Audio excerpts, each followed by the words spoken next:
We have the story from the AP. The Episcopal Church says it will not help resettle white South Africans granted refugee status in the U.S. The left is arguing there is no persecution of white Afrikaners. The New York Times says, why are they being granted refugee status? And they mention how will they be resettled, going over this issue. In the AP, they say what to know as Trump brings in a group of white South Africans as refugees. One of these stories, here we go.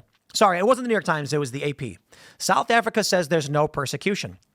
The South African government said the U.S. allegations that Afrikaners are being persecuted are completely false, the result of misinformation and an inaccurate view of its country.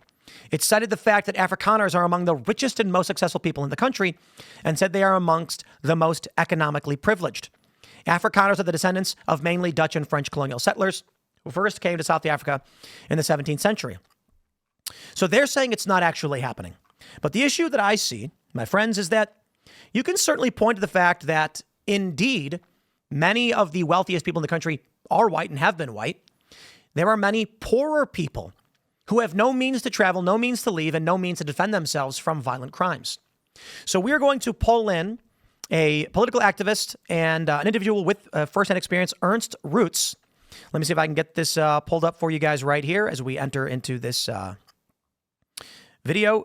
Let's see. Looks like not loading. We'll try again. There we go. There we go. My bad. Had to hit refresh and get it to load one more time. And there we have it. Let me pull this in.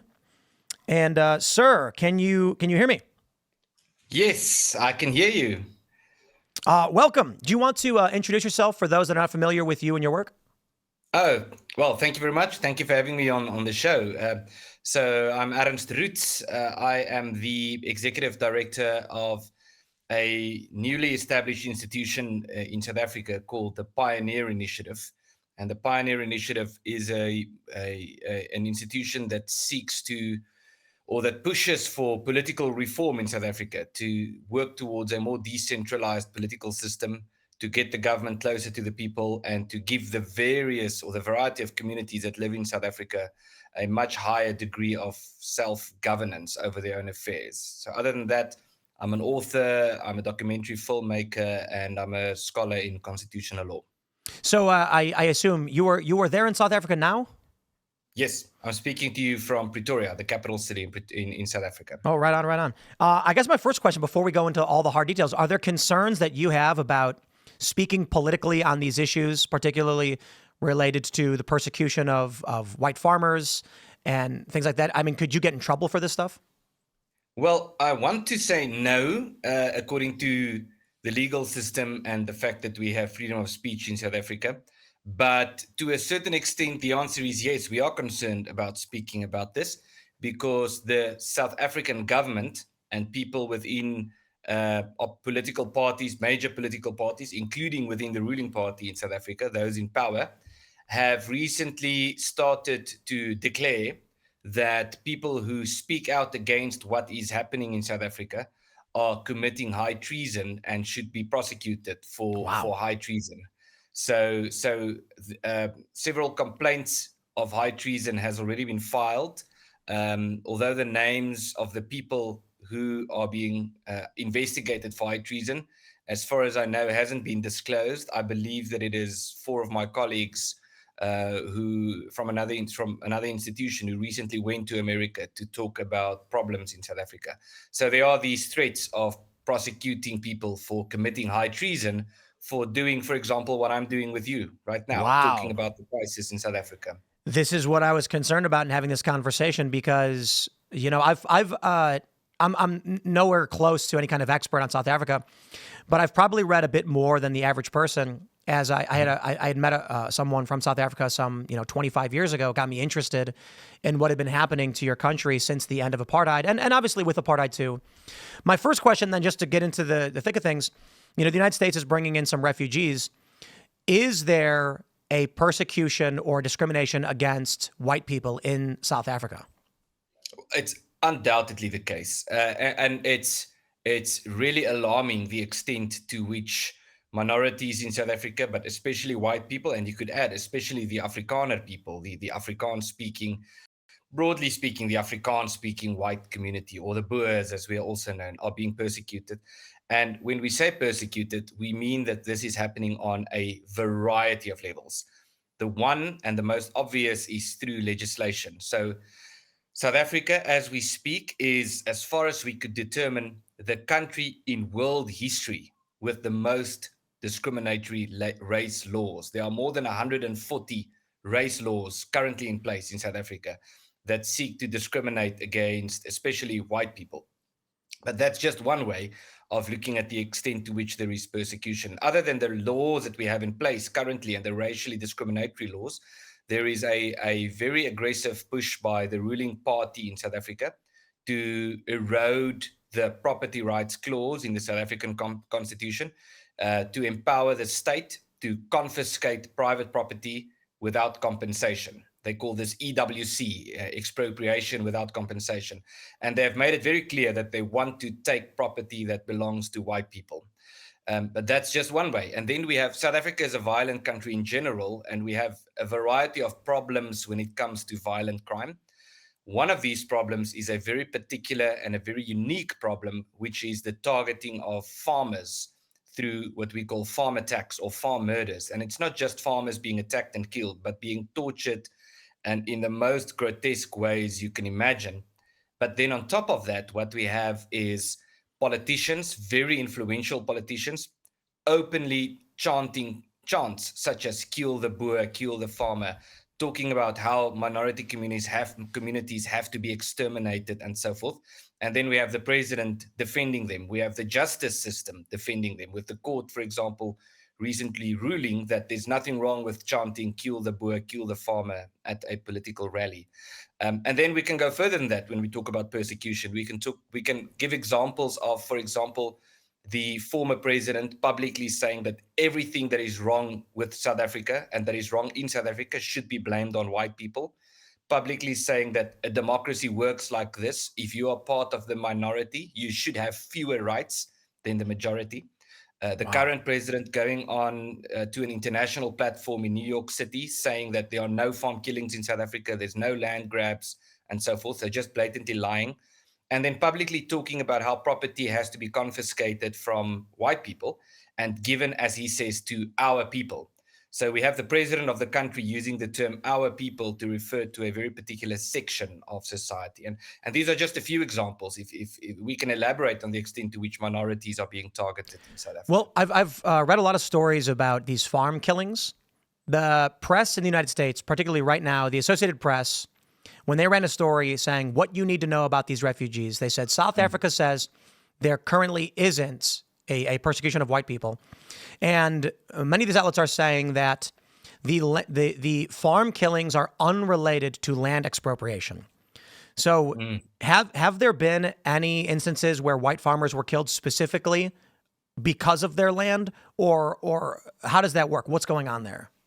So firstly, the farm killings, the problem with that is it happens so often, these attacks and the killing. So one way to measure it is if you, I actually wrote a book about this. It's called Kill the Boer. It's available on Amazon with more than 1,000 source references. So it took me 3 years to really study this phenomenon. And one way to look at the numbers is to look at official police statistics. And over a period of 2 decades, that's about 20 years, according to the police data in South Africa, there were on average 2 farm attacks every day in South Africa, during which 2 people were murdered every week. And Wow. so that's the extent of the crisis. And now the thing is, as I said, it happens so often that surely there would be cases that would be what some people describe as robbery gone wrong. Someone goes in to steal a television and then they get caught by the farmers. They thought maybe the house was empty. There's an outburst. There's some form of a scuffle, and someone gets killed. And then these commentators are always very eager to point to such cases and say, well, this was robbery gone wrong, so there's no evidence of political motivation. When the fact is that there are many cases when there are, in fact, evidence of political motivation during these attacks. We see this, for example, with farm attacks, where the attackers chant political slogans while attacking their victims, while torturing them in some cases. Wow. We've had the worst case was an elderly couple, an elderly woman and her daughter, who was also an elderly lady. Both of them were severely tortured on a farm, and the attackers took the blood of the victims and wrote the slogan "Kill the Boer" on the wall of the farmhouse with the blood of the victims. And so we have people literally writing "Kill the Boer" with the blood of the victims. And then we have politicians chanting "Kill the Boer" at political rallies. And then we have the Constitutional Court in South Africa saying, well, they don't see anything wrong with chanting "Kill the Boer." So it's very, very alarming. We have attackers using the names of politicians during these attacks, saying, like Julius Malema is the one guy who keeps chanting "Kill the Boer," one of the many at political rallies. And so we have had cases of the attackers chanting things like "Viva Malema, die white man" as they attack farmers. And so for someone like me, within the Afrikaner community, having grown up in an agricultural community, knowing many farmers, knowing people who have been murdered, knowing people who have been attacked and who survive, to read these kind of reports that are published in places like America by the media, but also in South Africa, trying to pretend that this is a non-issue, people should not be focusing on this. It's really bizarre. And we live in the era of offensive Olympics. Everyone tries to be the most offended by. Just imagine how offensive this is. If a member of your family, your father or your child or your mother or someone who's close to you was murdered during one of these attacks, and then you read in the New York Times, for example, that this is a non-issue, there's no political issue here, people should not be talking about this. What could be more offensive than that? And so I'm very grateful for the rise of alternative media and podcasts such as yourself that are shedding light on this very serious crisis. Have you considered seeking refugee status or fleeing the country?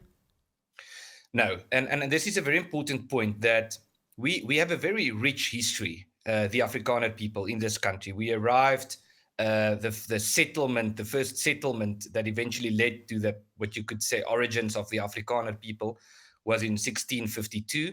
My great grandfather, the first roots of whom I descend, who came to South Africa, lived about the same age as George Washington. He was older than George Washington. I believe he was about a teenager when George Washington was born. And so we've been in this country, you could say my personal family has been in this country since the founding of America.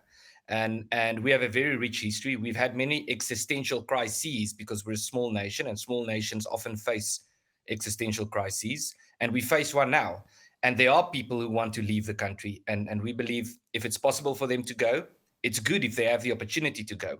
But we need to find a solution for the communities in South Africa who have been here for hundreds of years and who want a sustainable future here in the southern tip of the African continent.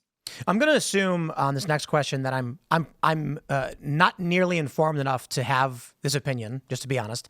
But from what I've read and from what I know, again, being limited, it seems like crime began to skyrocket in South Africa after the end of apartheid. And not just crime, but very serious crimes like infant rape and things like that. And so, my view of things is you have a problem, obviously, with apartheid, but the end of apartheid has resulted in just different kinds of problems with, now you're mentioning is already race, many different race-based laws on the books targeting different groups, targeting white people predominantly. It seems like the way that apartheid ended was probably the wrong way to go about it, though it wasn't a good system. Maybe I'm wrong, but just to put it simply, when I look at the history of South Africa as a leading industrialized nation, and then you start to read about the explosion of crime after the end of apartheid, it seems like however it was dismantled just resulted in the problem being worse. You still have racial tensions, racial animosity. It's not gone away. Yeah, I'm very happy that you frame it as such. So there was a press conference in the year 1990, just after the legislation such as the Suppression of Communism Act and so forth, which was in some ways the backbone of the apartheid system, was rescinded. And the ANC, of course, has always been a a movement. The ANC is the ruling party in South Africa. They've always been a movement committed to the promotion of communism and socialism. And so as a result of this legislation being repealed, and the negotiations starting for a new South Africa, as they called it, the new South Africa, the president of South Africa at the time, F.W. de Klerk, was asked at a press conference, how will you know if you made the right decision? And he responded with, we will see what happens with the violence. If the violence increases, it would have been the wrong Wow. decision. If it decreases, it would have been the right decision. Now, I wholeheartedly agree with you that the apartheid system should have ended. And even though you would find a lot of people in South Africa referring to certain aspects of society having been better under the previous system, such as service delivery, fewer crime levels, and so forth, almost everyone agrees that we should have gone past that system didn't work, and we needed to move beyond that. But it is the case. What is very interesting, the ANC, the governing party in South Africa, has been committed to a violent revolution for some time. And they were involved with setting up paramilitary movements back in the 1980s and so forth in an organization called Umkhonto we Sizwe, which was the military wing of the ANC. And a little known fact is that this military movement, the military wing of the ANC, that had an explicit policy of targeting farmers in the 1980s and 70s, they were the legislation that declared them an illegal organization was repealed in 1990. And they came back because they were in exile all over Africa. They came back to South Africa in 1990, and that's when the farm murder started. You can trace it back to when did these attacks start, and it started in 1990. And so, yes, the system should have ended, the previous system, but we have this bizarre false dichotomy in South Africa that you can either choose between one of two options. You can either have apartheid, or you can have what we have in South Africa at the moment, because people apparently don't have the political imagination to think of anything other than these two. And the truth of the matter is, we should have had a more decentralized system from the 1990s, but we didn't get that. And that's something that we need to pursue now. Man, it is very interesting to see the difference between how colonization ended up in South Africa versus, say, New Zealand, the United States.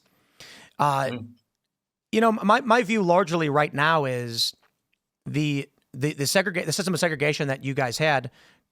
There was already racial tension and racial animosity. It's not gone anywhere, but I view it largely as an emotional reaction. The system was bad, but having a large population of individuals with a high crime rate, low education rates, immediately ending apartheid resulted in now what we're seeing as higher crime rates. It's persistent. So it doesn't appear to have been an actual solution to the problem, which is now resulting in white Afrikaners applying for refugee status in the United States. Now, one of the things we've heard on CNN, a former Obama-Harris staffer, she is a black woman, and she said that these white Afrikaners should just go back to Germany or Holland. And it's a bit ironic considering, I think it's a dangerous logical position she'd be taking, considering many white nationalists in the United States would tell her as a black woman to go back to Africa. What do you think about that argument that the Boers, just decolonize, go back home? Why can't they go to Germany or Holland? Well, that just smacks of ethnic cleansing. This idea that the solution to this territory is to get rid of a certain section of society, just get out of here. And so the term genocide has been used a few times with regard to South Africa. I don't think that that's the appropriate term to describe what is happening. And we should be cautious of using a very particular legal terminology that could get you entangled in a legal debate about what is the application of the definition and so forth. But I do think that we should, without necessarily saying that what is happening in South Africa is ethnic cleansing, it certainly is a threat to ethnic cleansing. And what I mean, and the difference, of course, genocide is just killing people and just murdering them in large numbers. Ethnic cleansing is a bit broader. It's killing people, but it's also targeting them through legislation. It's saying things like go back to Europe, go back to Holland, or go back to the Netherlands, even though we've been here for centuries. We've been in Africa since before the Enlightenment. And now suddenly the solution is just to cleanse the country of our existence, or of our presence. It's a really, really dangerous thing to say. And now, if you consider things like calling on people to leave, pushing them out through racial discriminatory laws, murdering them, chanting songs about murdering them, publicly saying that they should have fewer rights, it becomes increasingly difficult to see how this is not ethnic cleansing. And we should be, it should be called out, and we should take a stance against this. And our friends abroad, in America and in Europe and in other countries, should be much more outspoken against what is currently happening in South Africa. There was a similar phenomenon in other African nations, which I'm sure you're familiar with, where white farmers were chased out of the country, and it resulted in, let's just say, a short supply of food, and then a celebration upon their return. Do you think is there a concern for South Africa that if these farmers keep getting killed and attacked this way, food production could be at risk? Oh, absolutely. So I grew up in the north of South Africa, in what is now called the Limpopo province, in an agricultural community, very close to Zimbabwe. And as a child, that's the reason actually why I'm speaking with you right now. I became an activist because I grew up seeing the farm attacks happening around me as a child, and seeing on the news what's happening just a few hundred kilometers away, across the border in Zimbabwe. And just on my wall here, I have a framed $100 trillion note. It's a Zimbabwean dollar from, I think, 2003. And it's, I believe it still is the world record of highest inflation ever. Just how that country, and it's really a tragedy what happened in Zimbabwe, or Rhodesia as it was called before then, just how that country was completely destroyed by land reform, by the Zimbabwean government, in a very aggressive way, targeting the property belonging to commercial farmers for racial reasons, chasing them out of the countries, doing the things that politicians in South Africa are threatening with at the moment. And yes, we really do have some of the best farmers in the world. The commercial farmers in South Africa are extremely productive, are very good at farming. We export food. We're a significant foundation to the economy, even though the economy is very large and agriculture is a small part of the economy. A significant section of the South African economy is dependent on agriculture or linked to agriculture. And it's very sad and tragic and dangerous to see just the extent to which these commercial farmers are being targeted, are being villainized, politicians chanting about murdering them. When they are murdered, the president pretends that it's not happening, and so forth. So yes, we are concerned about that. I do think we're a bit better equipped than the people of Zimbabwe were, in the sense that we have a much more well-organized civil society in South Africa, which they didn't have in Zimbabwe. And so I think we have well-organized communities who are armed, who are driving patrols in their own communities, who can defend themselves. Wow. And I'm not so convinced that a Zimbabwe type scenario would play out in South Africa, although that's possible. I am concerned that we will just have continued deterioration over time, up to the point where South Africa becomes a next Zimbabwe, but without having had the very significant crash that Zimbabwe had in the early 2000s. I've heard that many people have big fences around their properties. They hire private security on call for the crime. And I've also heard that in some houses, people actually have gates guarding certain rooms in case someone breaks in. Is that true? Yeah, that's absolutely the case. So where I live in a what we call a security estate, or a security complex. It's very difficult to get in, and a lot of people aren't able to do that. So it's common, it's standard for houses to have big walls around them with electric fences on top of the walls, and then some form of beams, an alarm system in the garden, the front lawn, so that if you walk in the garden, there's an alarm that is triggered that immediately connects to an armed response. And then on top of that, having these security gates at the front door and between rooms. So you often find you'll come to, especially in farms, like in every farm, you will see the security gates, for example, between the kitchen and the hallway that leads up to the sleeping areas where people sleep. And then they would put on the electric fence at night. They would put on the alarm that activates when someone somehow passes the electric fence that is on top of a wall. They would lock the front gate, and then they would lock the gates inside the house. Wow. It's a very common thing to see in South Africa. You know, I had met a couple that was from South Africa about 7 years ago, and they were in South Korea, and they told me crime. What they said was crime's really not that bad. People think it's really, really bad, but I've only been carjacked, I think, 5 times. And, you know, as someone who grew up in Chicago on the South Side where crime is pretty bad, I was like, I've never been carjacked, and I'm from like a really bad neighborhood. I wonder if, you know, the South Africans have just largely adapted to the expectation of crime. It seems normal. Yes, you're absolutely right. It has to a large extent become normalized. It's very, very difficult to find someone in South Africa that wasn't the victim of some form of violent crime, like being mugged, being carjacked, or something like that. I personally, with my kids, 2 years ago, my entire family was in an armed robbery in a restaurant. It was my son's birthday. We went out to have ice cream, and as we got up to pay, there was armed robbers starting to shoot people in the restaurant. Whoa. And we had to dive below the tables, next to a dead body. There are people who have had much worse experiences, and there are people who have not had that bad experience in South Africa.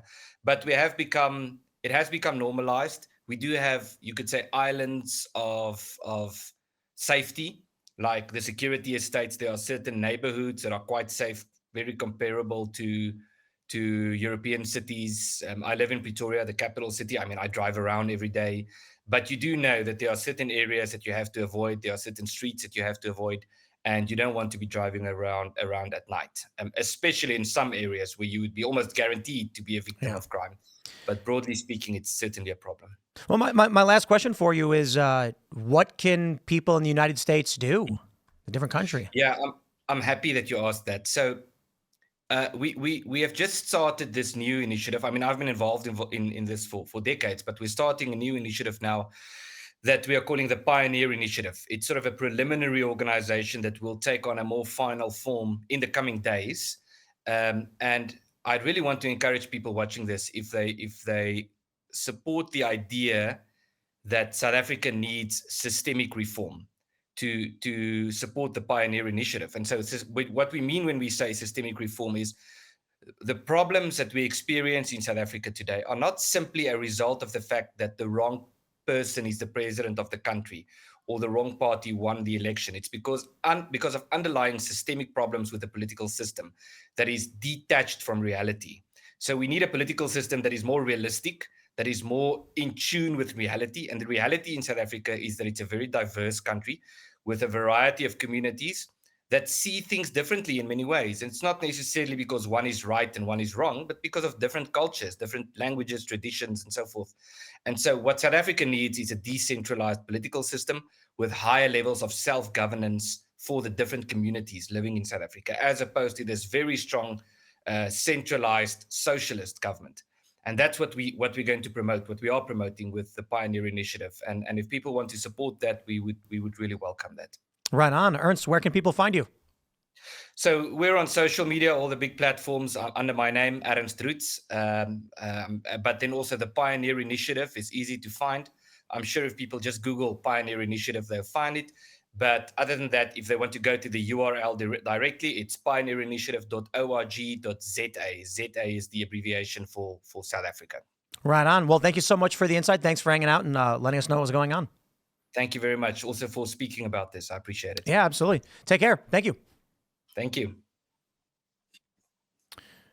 Absolutely amazing and insightful and terrifying. I was unaware of the high treason cases. I think he said there was 4, so I'm definitely going to be looking into that. I'll see if you guys have any quick Rumble rants we can get in before we can just send y'all off to our friend Russell Brand, who is currently getting ready to, to go live. And we got this. KJ Dorr says, Tim, we can argue all of this all day with the left. The real thing I worry about is what is the long-term solution on de-radicalizing people who can no longer tell their butt from their elbow? I don't know, man.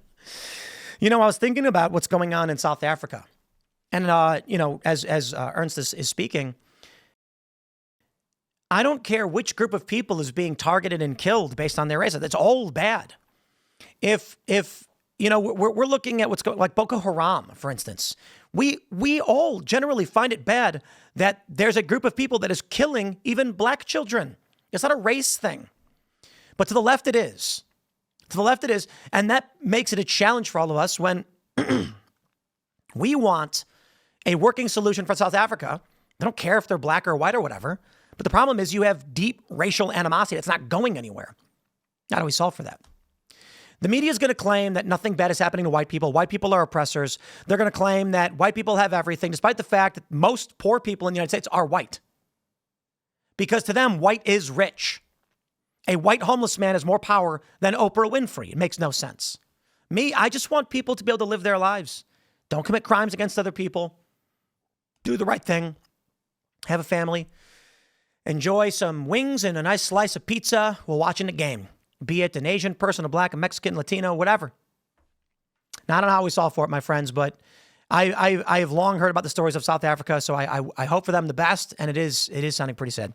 We're going to send you all over to hang out with Russell Brand, so gear up for that raid. Smash the like button. Share the show with everyone you know. Of course, you can follow me on X and Instagram at Timcast. Thank you all so much for hanging out. We're back tonight at 8 p.m. rumble.com/TimcastIRL. And I hope all of you guys join us there. Timcast IRL has been consistently hitting the top 3 biggest shows in the country. Thanks to you. I really do mean it. Thank you so much. It is, I'm eternally grateful. But maybe we'll be able to shine a light on many of these stories like this. When you guys come and join, each and every individual who smashes that like button, shares that show, joins Rumble Premium, promo code TIM10, of course, and our Discord server at timcast.com. You are building this space up. If every single person who watched this show shared it on social media, we would be bigger than all of the cable news shows. We'd be the biggest show, and we would make that difference. And it's not just about me, of course. It's about the whole Rumble lineup. So I ask you guys this one thing, watching Rumble live, every single one of you that gets in, share the link to that show you're watching. Evita, Vince, Crowder, me, Viva, Russell, Jeremy. Share those where you can on X and Facebook. And, maybe we'll just keep taking more of this space and build up a big culture and shut down the lies. Thanks for hanging out. We'll see you all tonight at 8 p.m.